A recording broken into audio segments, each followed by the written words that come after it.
mendengarkan presentasi kalian. Mutiara mau ada tambahan? Mutiara? Iya Bu, dari Ibu aja. Oke, baiklah teman-teman. Jadi sebenarnya gini loh, ada hal yang menarik dari yang kita pelajari saat ini ya. Jadi apa namanya, teman-teman mencoba untuk menjelaskan tentang hukum syara, hukum taklifi. Ini kesannya simple tapi ngegreget sebenarnya menurut saya. Karena ini bahasannya biasa banget. Tapi kalau udah jadi soal, itu sesuatu yang nyebelin sebenarnya menurut saya ya. Ini saya ambil PPT. Sebenarnya kalau tadi ada yang bertanya, kenapa mubah masuk dalam hukum syara, ya simple. Karena kemarin saya pernah nanya kan, sesuai dengan iqtido, ketetapan berarti 4 hukum akhir atau pilihan. Itu masuk ke hukum. Tadi walaupun tadi sudah dijawab dengan bagus oleh kelompok 2 yang mengatakan bahwa hukum mubah masuk karena di definisinya aja udah include gitu loh, dan termasuk supaya orang tuh nggak ragu gitu, nggak ragu dalam artian misalkan ini ada hukum nih, jadi jangan sampai cuma hitam putih, cuma harus atau harus dilakukan atau harus ditinggalkan, padahal bisa jadi ini di tengah di antara keduanya, artinya dikerjakan boleh nggak, nah itu pun harus ada hukum tertentu, kalau enggak akhirnya kesannya dia harus, kalau oh ini perintah nih berarti wajib loh, tapi kan ada kata-kata nggak apa-apa berarti haram atau makruh. Nah akhirnya itu jadi galau gitu, akhirnya di sini kenapa hukum mubah harus ada, karena jadi penyeimbang keduanya. Yang kedua, saya ingin mengingatkan ya teman-teman bahwa saya itu kuliah di sini bagaikan kalau ilustrasinya tuh kayak saya kayak master chef, tapi saya lagi ngajarin para chef-chef baru. Artinya yang kita bahas di sini sesuatu yang sifatnya operasional banget, tentang ini gimana nih, ini gulanya berapa banyak, ini garamnya berapa banyak gitu, ini terus gimana nih gitu. Jadi artinya yang kita bahas di sini adalah proses memasaknya, karena ingat beda proses beda rasa, atau bisa jadi hasilnya pun beda. Makanya kalian jangan kenapa para chef itu kalau ngasih ingredient itu cuma yang simple, tapi nggak dikasih tahu, nggak sedetail, kecuali kalau Anda nonton videonya, jadi otomatis kalian melihat nggak sedetail itu tentang misalkan berikanlah garam yang cukup itu seberapa banyak, artinya atau enggak, kalau pertanyaan tadi menarik, boleh nggak kita masih tahu nih, Ibu, Anda mengerjakan ini maksudnya dalam hire ya gitu, dan lain sebagainya. Apakah boleh? Pertanyaan paling gampang adalah, apakah Anda kalau ke restoran gitu kan, orang mau makan, orang kan cuma mau makan, yang penting lo terserah deh masaknya gimana, yang penting makanannya enak, kan bahasa gitu, artinya makanannya jadi benar bisa dimakan, bahasa gitu kan, produknya jadi gitu. Tiba-tiba Anda jelasin gitu di restoran, Ibu, kecuali kalau restoran mahal yang pengen penasaran cara bikinnya mungkin menarik, tapi kalau ada orang datang cuma mau makan terus Anda jelasin, ini sebenarnya cara ngambil dalilnya adalah bla bla bla bla, jadi sebelum hukumnya masuknya ke sini, orang udah bosen malah nggak jadi makan gitu. Makanya kenapa dalam hal ini hanya chef aja yang tahu koma, tapi chef nanti bisa menginformasikan dengan cara yang sederhana gitu loh. Dan koma nih yang perlu diingat lagi teman-teman, tadi seru nih kelompok 2 bicara tentang misalkan keharaman musik atau keharaman nonton gitu kan, berbasis dalil gitu kan. Cuma koma kan, Anda harus ingat kita chef, jadi kita harus membayangkan kita chef. Jadi artinya pertanyaannya seolah anggap, walaupun saya tadi berharap kelompok 2 beneran nggak nonton TV, nggak nonton musik nih, karena saya paling khawatir banget kalau kita memahaminya itu haram tapi kita melakukan itu yang kita bilang bahwa ada dilema nggak sih dalam diri Anda ketika Anda tahu itu nggak boleh dan Anda melakukan gitu. Nah, kalau Anda ngerasa nggak bilang dari dilema, ayo cari tahu gitu. Tapi kalau Anda mau selalu hidup dalam dilema, itu nggak enak. Makanya saya selalu bilang nih waktu itu ke mahasiswa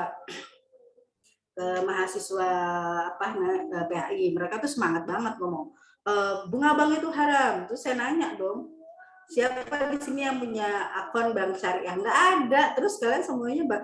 Tapi itu artinya kesannya dia tuh nyalahin dirinya sendiri. Berarti apakah mereka hidup dalam dilema atau nah yang kayak gitu kan kita harus paham. Apakah memang sebenarnya enggak ini karena darurat, jadi ya lah kalau darurat berarti harusnya kan sementara. Nah itu yang kayak gitu kan kita mencoba untuk memahami hukum itu nggak cuma sekedar wacana, tapi kita melakukan. Nah, makanya kenapa akhirnya kalau saya boleh tanggap, saya tadi lebih suka misalkan gini, mana ya dalilnya yang mengatakan misalkan medianya itu yang haram gitu, atau sisi mana nih yang haram? Kalau haram tadi kita udah bahas sebenarnya. Ada haramnya. Ini haramnya maksudnya ke qot'i atau zoni kira-kira. Ini haramnya zat atau apa? Nah, kalau kita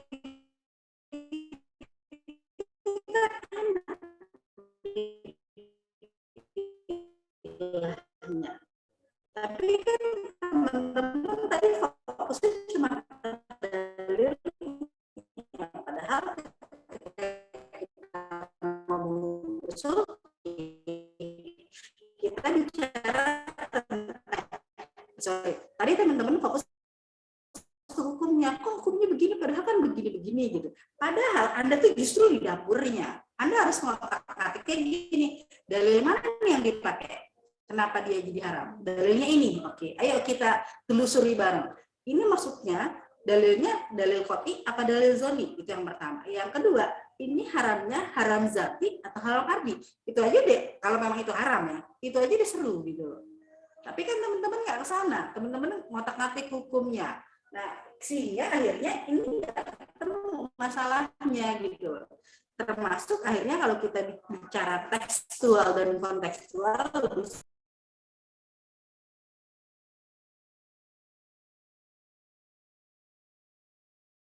sore hilang. Saya sampai di mana tadi? Seru banget ngomong, waktunya hilang.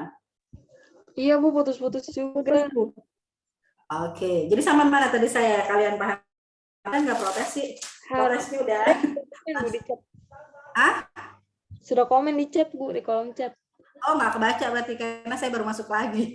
Oke ya, teman-teman, sekali lagi saya ingatkan, kita ada di dapur. Artinya nih saya bicara dengan Anda para calon chef. Sehingga kalau pertanyaannya perlu nggak ya kita kasih tahu tuh orang-orang luaran sana, gini loh cara masaknya. Kalau orang-orangnya tertarik silakan. Tapi kalau orangnya cuma sekedar mau makan, saya pengen tahu Pak, saya pengen pakai produknya, saya nggak mau tahu prosesnya gimana. Yang penting kan itu tugas Anda. Ya berarti ya kita nggak perlu kasih tahu gitu loh. Itu yang pertama. Yang kedua adalah ingat kita ini di dapur. Jadi ayo kita bedah bahasa gitu. Jadi kalau tadi kelompok 2 saya senang dengan kelompok 2 bikin panas yang lain dengan mengatakan musik itu haram karena medianya, terus juga kayak sinetron itu haram karena apanya gitu. Oke, itu menarik bagi saya karena paling nggak jadi panas semuanya. Cuma saya lagi ngelihatnya, kita kan ngomongin usul fik loh. Tapi kenapa teman-teman tuh fokusnya ke hukumnya? Kenapa nggak fokus ke dalilnya? Saya nggak dengar dari tadi ada dalil yang diungkapkan kelompok 2, nggak ada satupun. Berapa dalil yang mengharamkan, misalkan mana dalilnya? Dalilnya ini, oke. Kita cek yuk gitu. Ini dalilnya masuknya ke haram zati, ini dalilnya masuk ke zoni apa qot'i nih gitu. Itu yang pertama. Itu perlu interpretasi banyak nggak gitu. Kedua, ini maksudnya keharamannya maksudnya ke zati apa ardi. Itu kan seru kalau dibahas kayak gitu. Karena akhirnya nanti kita lihat, oke, oh ternyata dari dalil ini kalau ngomongin media musik dia masuknya ke sini, ini masuk ke sini. Ini yang kalau kita mau ingat mata kuliah ini mata kuliah usul fiqh. Tapi kalau Anda ingatnya cuma fikih, ya udah fikih yang kita perdebatkan. Akhirnya ya itu kalau berdebat di fikih kan susah. Enak tuh berdebat di usul fiqh karena kita akan bicara tentang dalil. Ini dalilnya sahih enggak gitu. Sehingga kita mau tahu di qot'i atau zoninya kan. Sahih enggak? Terus misalkan gimana derajat hukumnya, gimana relevansinya dan lain sebagainya. Karena kalau relevansi berarti Anda bicara terkait dengan tekstual dan kontekstual. Contohnya, kayak tadi benar ada yang nanya, memang Rasul pernah membolehkan Aisyah mendengarkan musik yang dibawakan oleh musik jalanan gitu kan, karena di situ dianggap hari Id gitu kalau nggak salah, yang nggak apa-apa gitu kan. Cuma akhirnya nanti bertanya-tanya terus, jadi sebenarnya yang nggak boleh tuh musiknya atau ada indikasi melalaikannya. Ini dua hal yang berbeda soalnya. Apakah semua musik pasti lalai gitu? Nah nanti kenapa ya para ulama juga berbeda pendapat dalam hal ini. Ada satu kemarin yang mengatakan bahwa rata-rata musik terkesan haram, nih, karena gitu kan, karena mereka selalu bersinggungan dengan hal-hal yang haram. Coba makanya kenapa saya lebih suka, yuk kita kalau kita mau beneran mau bedah, yuk kita kita kumpulkan semua dalil yang mengharamkan musik. Nah, kemarin saya sempat coba cek misalkan waktu berapa ikut suatu kajian, bukan kajian, ada jurnal gitu, dan dia menarik misalkan satu diharamkan musik dan mabuk-mabukan. Jadi musik dikaitkan dengan mabuk-mabukan, sehingga kalau mabuknya itu haram kita tahu, tapi musiknya kesannya jadi haram karena deketan dengan si minuman kerasnya. Terus ada juga pengharaman musik ketika dikaitkan dengan itu tadi yang dulu bahasanya dengan tari-tarian wanita di depan orang yang memuhrimnya, akhirnya meningkatkan gairah dan bla bla bla bla. Nah, ketika itu disandingkan musiknya haram juga gitu. Pertanyaan nih, kalau musik di jalan sendiri gimana? Masalahnya nggak ada tuh dalil gitu. Akhirnya disitulah para ulama, ini yang seru nih. Ada yang pokoknya dia haram karena orang dia disandingkan berarti dia haram. Nah, pertanyaan kalau nggak disandingin gimana? Nah, ini banyak lagi. Ini kalau kita ngomongin usul fikih, yang kita bahas adalah dalilnya, bukan.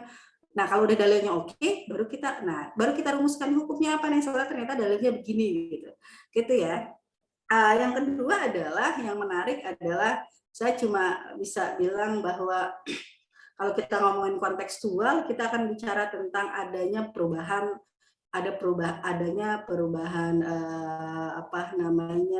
pola pikir. Dulu mungkin, makanya sama seperti halnya kalian cerita. Dulu orang ngajar pakai cerita, atau enggak dulu orang khutbah pakai cuma sekedar ngobrol, orang udah iya aja. Tapi sekarang kan ternyata kita memahami. Orang akan semakin banyak belajar kalau nggak cuma dengar, karena orang sekarang denger aja udah males-malesan. Karena apa? Ada sesuatu yang lebih menarik dari cuma sekedar mendengar, yaitu apa? Melihat. Makanya kenapa kalau ngajar sekarang pakai PPT? Karena apa? Orang lebih seneng ada yang dilihat, ini dengar, melihat, sinkron, asik gitu. Lebih cepat masuk dibandingkan daripada cuma sekedar dengar ngantuk gitu loh. Nah, inilah kenapa akhirnya masuklah orang ke dalam dunia televisi gitu lah. Masuklah orang akhirnya kita perlu nah masalahnya kalau jadi kalau ngedenger kan yang ngebangun visualnya itu otak. Tapi kalau TV atau televisi kayak sinetron yang ngebangun visualnya kita ngeliat langsung, jadi otaknya tuh nggak langsung oh iya benar ngebayangin itu kayak gini bener deh gitu. Artinya justru jadi lebih masuk gitu, lebih paham kontennya. Cuma akhirnya pertanyaannya tinggal konten-konten seperti apa yang boleh atau tidak, itu versinya. Kenapa akhirnya Pak dakwah pun masuk dalam dunia sinetron, tapi yang seperti apa gitu, ini yang dibahas ya. Oke. Next, saya mau coba, ini cuma prolog doang, prolognya itu banyak banget ya. Oke, teman-teman, ini saya mau masuk dari macam-macam hukum. Teman-teman bahwa ini hukum taklifi ya. Ini ada 5, oke. Nih, segala sesuatu hukum ini memiliki implikasi. Makanya contohnya paling gampang. Nah, teman-teman kan tadi suka banget tuh masing-masing sendiri gitu. Tapi oke lah, kita bahas sedikit ya. Kayak aini apa kifai.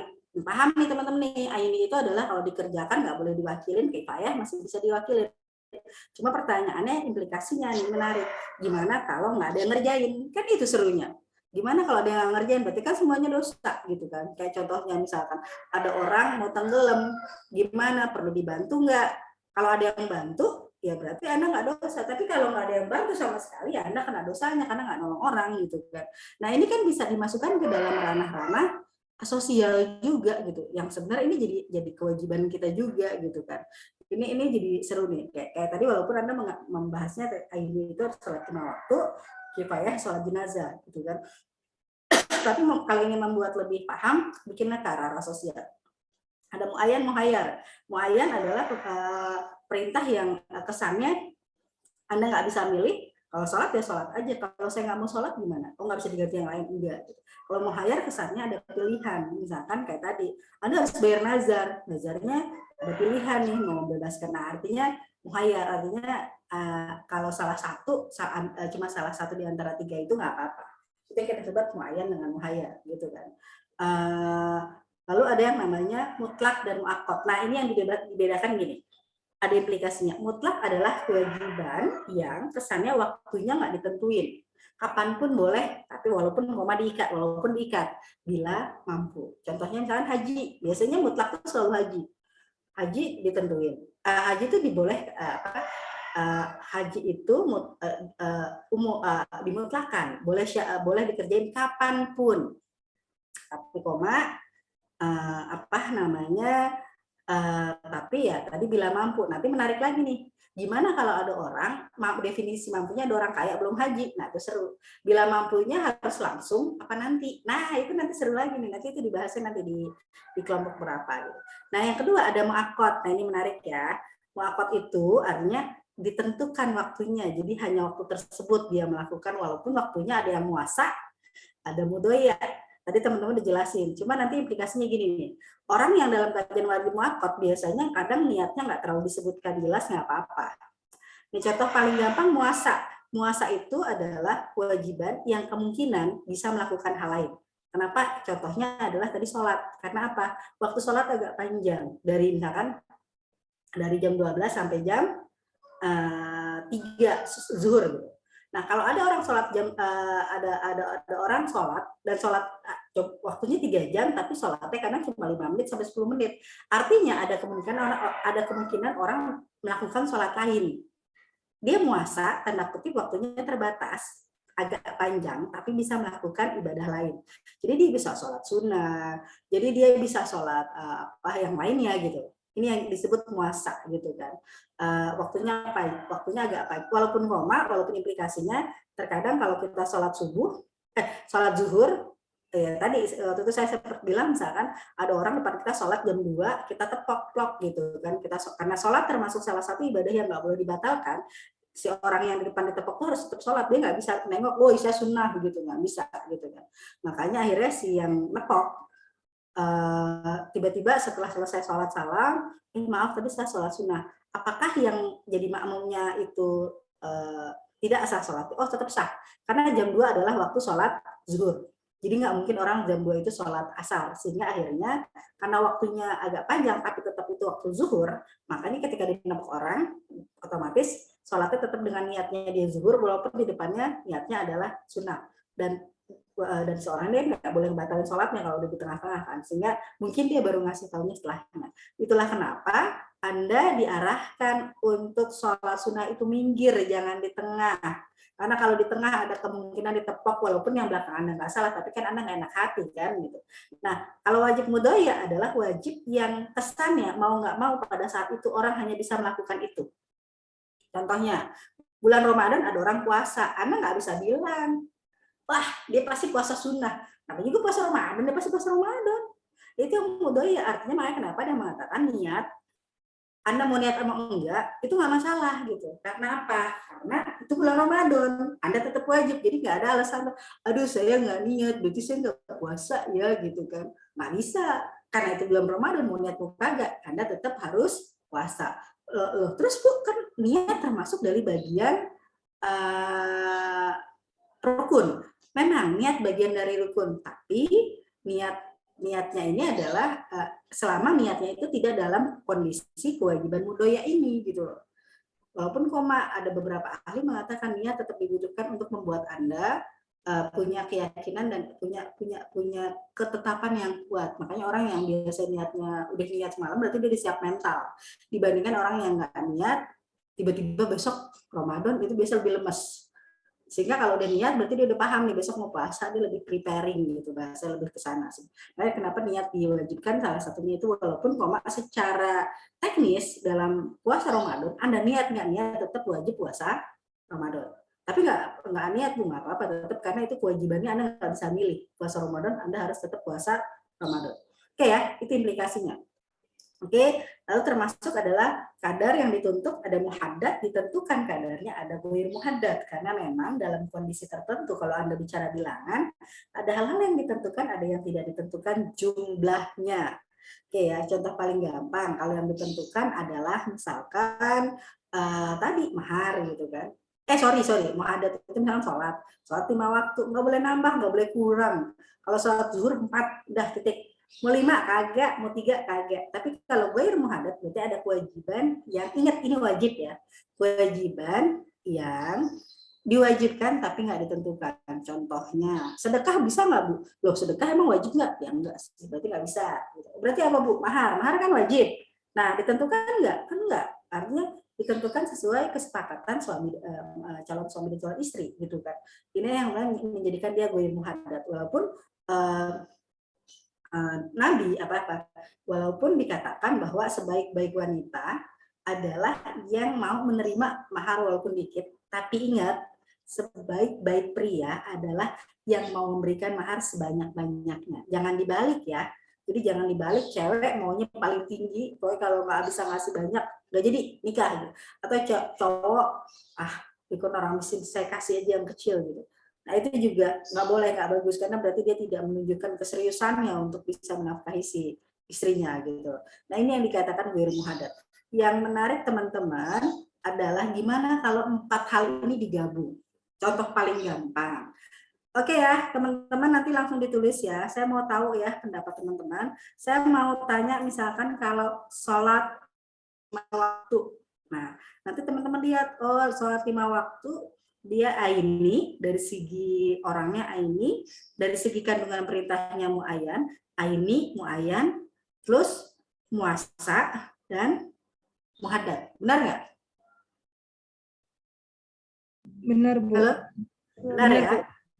Oke, sekarang kita cepet-cepetan ya. Silakan tulis di forum chat. Saya mau minta contohnya apa yang seru ya? Oke, saya mau memberikan nafkah dari suami ke istri. Itu kewajiban kan? Suami wajib memberikan nafkah pada istrinya. Oke, silakan ditulis di chat, 4-4-nya ditentukan. Silakan dia masuk dari sisi orang, dari sisi perintah, dari sisi waktu dan sisi kadar. Silakan. Saya mau tahu siapa yang duluan 4-4-nya. 4-4-4. Tapi langsung disebut 4-4-nya ya. Apakah dia kifai, muhayyar, ini silakan. Silakan ditulis di forum chat.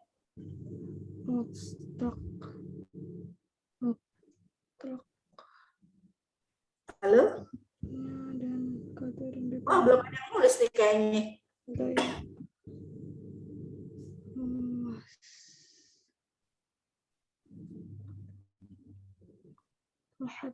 Halo? Wah, belum ada yang nulis nih. Gimana nih? Lagi mikir ya? Ya, Bu. Boleh diulang, Bu, pertanyaannya, Bu? Saya minta tadi saya minta dari sisi 4 tadi, dari 4 aspek ini. Contohnya adalah memberikan nafkah dari suami ke istri, itu masuknya ke kategori yang mana? 4-4-nya disebut ya. Dari sisi orangnya, dari sisi waktunya, dari sisi jumlahnya, dari sisi pilihannya. Aini, muhayyar, mudoya. Itu baru 3, satu lagi kurang tuh. Ini muhayyar.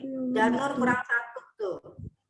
Halimatun nisa, aini, muhayyar, mudoya. Mudoya berarti harus banget. Jadi intinya saat itu juga ya. Ghairu muhaddad. Aini, muayyad. Oke, ada nih, ini menarik nih. Ada yang muayyan, ada muhayyar. Kalau muhayyar berarti kesannya ada pilihan. Pilihan apa nih maksudnya nih? Jadi kesannya kalau nggak ngasih nafkahnya ada pilihan bentuknya kah atau gimana nih? Ada mutlak, artinya mutlak itu kapanpun mau masih gitu kan? Itu seru tuh. Ada ghairu muhaddad, nggak ditentukan. Oke. Oke, teman-teman nih udah berbeda-beda nih jawabannya. Seru nih. Aini, tapi pada dasarnya saya lihat teman-teman tuh sudah sepakat ini aini. Oke, yang kata pertamanya adalah aininya sepakat. Oke. Yang kata keduanya nih muhayyar atau muayyan. Oke, ini lagi teman-teman ada muhayyar. Muhayyar apa yang bikin dia muayyan, apa yang bikin dia muhayyar? Ayo kira-kira apa? Apakah ada pilihan lain? Muhayyar itu artinya apakah ada selain memberikan nafkah yang lain atau gimana gitu, silakan.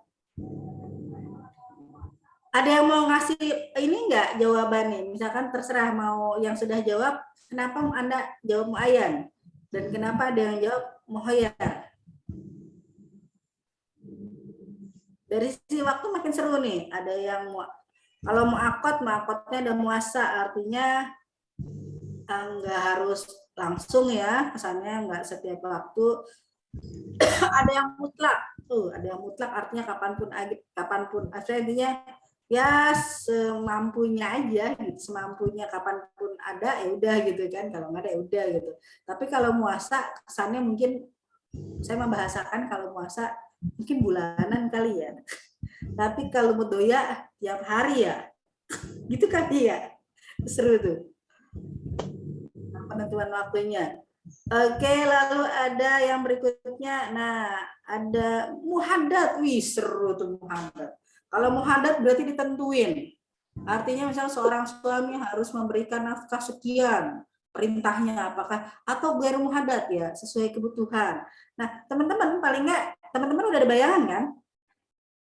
Serunya tuh begini. Karena apa? Aininya iya. Kalau muayyan bagi saya adalah perintah memberikan nafkah sifatnya adalah muayyan. Jadi memang laki-laki diperintahkan untuk diwajibkan untuk memberikan nafkah pada istrinya.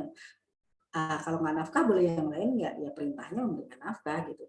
Terus waktunya kapan? Kalau dibilang muakot berarti ya semampunya.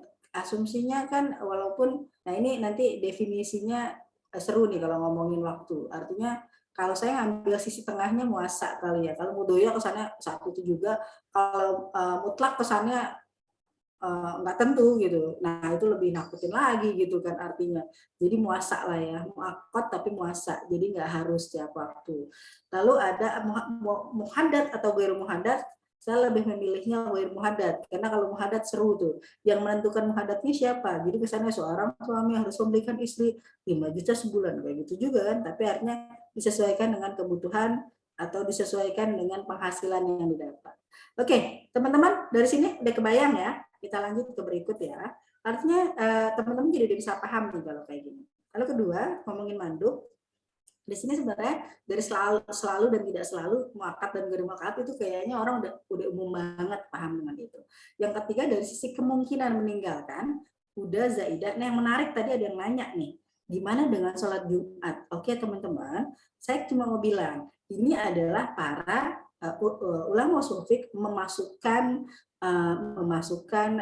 sholat Jumat ke dalam huda, artinya perbuatan yang dituntut untuk dilakukan karena besarnya manfaat.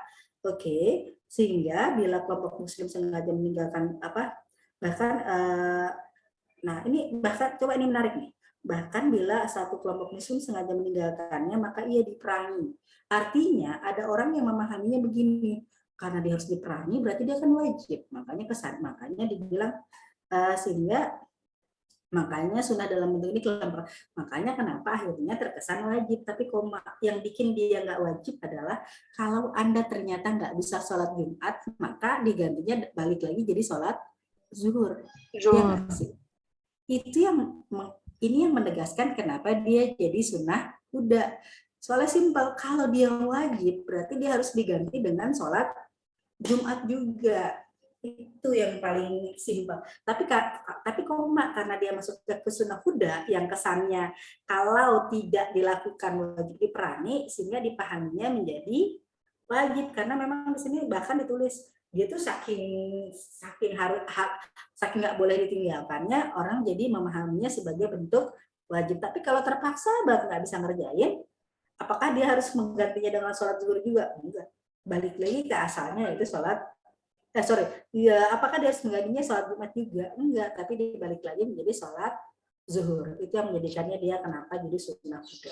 Tapi ingat ya, bukan berarti karena ingat di otak Anda ini sunnah, tapi sunnah tingkat tinggi yang nggak bisa ditinggal. Soalnya saya khawatirnya orang kalau pahamnya sunnah berarti kesannya kalau nggak dikerjain nggak apa-apa. Padahal ini tingkat tinggi yang kalau nggak dikerjain kesannya ada satu komunitas sengaja nggak ngerjain itu satu kelompok itu bisa diperangi, artinya sehingga orang paham kalau gitu wajib lah gitu. Nah ini yang kita bilang. Tapi koma yang menjadikan celah yang menjadi sunnah adalah kalau ternyata terpaksa tidak dikerjakan, dia bentuknya menjadi sholat zuhur, jadi kembali ke bentuk asal. Oke ya, itu yang pertama. Zaidah mungkin Anda sudah paham, nafilah juga seperti itu. Ya, ini yang kita bahas tentang haram tadi. Jadi haram dari segi kekuatan dalil ada qat'i atau zonni. Ingat, halal qat'i itu adalah halal yang memang jelas-jelas di Quran disebutkan hukumnya. Dalam halal haram zonni adalah Karena kalau dalil qot'i dan dalil qot'i dengan dalil zonni, kalau dalil qot'i berarti memang pada dasar kita ngelihat ini haram karena memang dalilnya qot'i, artinya memang disebut karena ayatnya itu relevan juga, kata-katanya. Nah ini yang kita bilang, kalau zonni itu kesannya hadisnya ahad terus atau enggak dia yang ayat-ayatnya ini terkait dengan dalilnya ya, keabsahan dalilnya. Misalkan zoni itu ya kayaknya penafsirannya juga bisa kemana-mana dan lain sebagainya. Tapi kalau haram zati dan ardi, haram zati adalah karena zatnya. Jadi misalkan keharaman membunuh, keharaman makan babi dan lain sebagainya itu zati. Jadi memang zatnya yang diharamkan. Tapi kalau ardi adalah haraman karena untuk menghindari, kayak contohnya misalkan ada mengatakan haram zati, haram ardi, misalkan gini, Anda diharamkan berzina, itu haram zati karena jelas-jelas disebut dalam, dan itu zatnya, zinanya nggak boleh. Tapi ardi adalah ada mengatakan, jadi ketika Anda melirik orang yang akhirnya ada potensi Anda jadi berzina, itu yang dikatakan haram ardi. Makanya kenapa makanya kenapa Ali sempat ngomong kan, kalau Anda ketemu orang cakep, nggak sengaja yang pertama itu ya berkah gitu kan. Tapi kalau akhirnya Anda terus-terusan ngelihat, nah itu yang dikatakan ada kekhawatiran akan memunculkan sesuatu yang menjadikan Anda melakukan perbuatan haram gitu kan. Ini yang dikatakan itu, jadi makanya kenapa di Islam harus menundukkan pandangan. Kalau nggak sengaja sih nggak masalah, artinya berarti itu berkahnya Anda ketemu orang cakep. Tapi kalau diplotin terus-terus akhirnya pikiran membuat wah ini Anda harus jadi milik, nah itu yang akhirnya jatuhnya jadi ke sesuatu yang sifatnya lagi. Oke ya. Makruh juga di sini ada tahrim, ada tanzih, ada termasuk ada mubah. Oke teman-teman, di sini ada pernyataan, di sini bahkan dijelaskan ada pernyataan, ada dan lain sebagainya. Oke, ini sudah ada. Cuma satu hal yang perlu diingat, bahwa kita kan katakan bahwa tidak boleh mengharamkan apa yang dihalalkan atau menghalalkan apa yang diharamkan.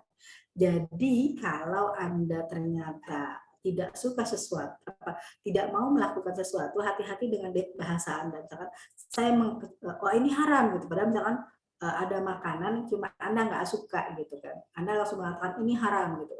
Sebenarnya hati-hati dengan haram itu artinya tidak bisa, artinya memang dilarang dalam agama atau tidak baik gitu kan. Karena dalam Islam ada yang disebut dengan halalan thayyiban.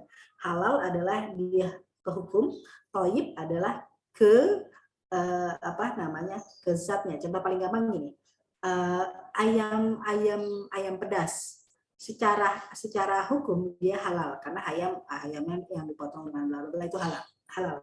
Tapi ternyata Anda lagi sakit gitu, lagi sakitnya sakit sariawan, otomatis itu jadi nggak bagus, makanya dia halal tapi nggak thayyib. Nah masalahnya banyak orang, nah ini haram buat kamu gitu. Nah itu kesannya kan haram secara khusus gitu. Tapi semoganya haram ini bukan haram karena hukum ya, tapi haram karena nggak thayyib. Nah karena saya khawatirnya gini, ada orang akhirnya ada dilema ketika menyebutkan misalkan ayam pedas itu saya haram makan ayam. Dia tidak menjelaskan kalau ini ada haramnya, haram. Jadi bukan haram. Ini dia tidak mau makan ayam karena haram, itu berarti Anda mengharamkan yang halal. Atau saya tidak makan ayam karena saya tidak suka. Itu dua hal yang berbeda. Kalau saya tidak makan ayam karena tidak suka, berarti karena makan ayam masuk dalam hukum mubah. Jadi dia mau makan atau enggak terserah gitu loh. Tapi kalau mengatakan saya tidak makan ayam karena haram, berarti kesannya makan ayam masuk hukumnya haram. Pertanyaannya, ini haram hukum atau haram karena nggak thayyib atau karena apa? Hati-hati di situ. Karena ngerinya ada orang dengar kayak gitu, kenapa nggak makan ayam? Oh nggak, itu haram.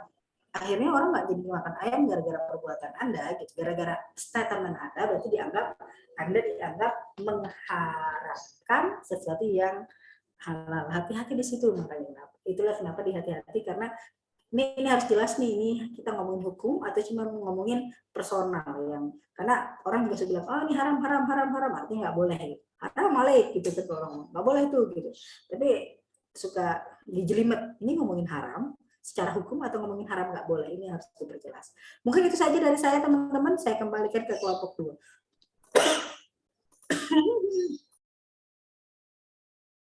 Halo, terdengar?